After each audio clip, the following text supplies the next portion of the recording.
আজকে বানাচ্ছি নিরামিষ চালকুমের সবজি মুগ ডাল দিয়ে। সোমবারে দিয়ে দিলাম গোটা জিরা আর একটা গোটা শুকনো লঙ্কা।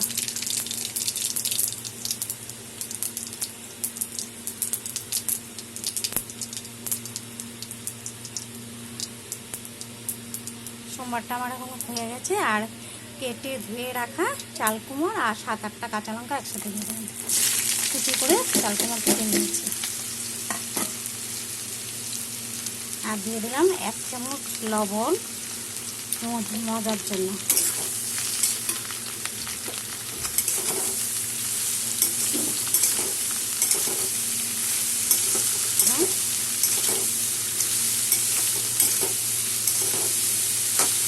লবণ দিয়ে দিচ্ছি, চাল কুমড়টা মজে যাবে।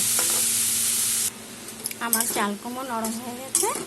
এখন দিয়ে দেব মশলা। এখানে 1 চামচ জিরা গুঁড়ো, 1 চামচ হলুদের গুঁড়ো, 1 চামচ চিনি সব দিয়ে দিলাম। আর আছে 50 গ্রাম মুগ ডাল আগে থেকে ভেজে সিদ্ধ করে নিয়েছি, এটাও দিয়ে দিলাম।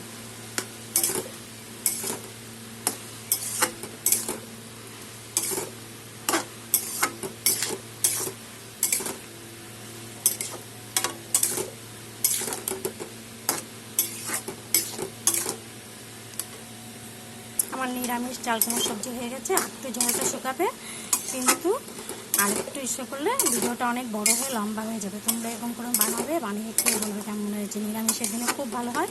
মুগ ডাল দিয়ে চাল কুমড়ো খেতে খুব ভালো হয়, অসাধারণ একটা রেসিপি। তো লাইক, কমেন্ট, শেয়ার আর সাবস্ক্রাইব করে পাশে থাকবে। লাইক করবে কিন্তু, হ্যাঁ। এত কষ্ট করে ভিডিওগুলো করে তোমরা যদি লাইক, কমেন্ট, শেয়ার না করো কেমন বলো তো, খুব খারাপ লাগে। Thank you.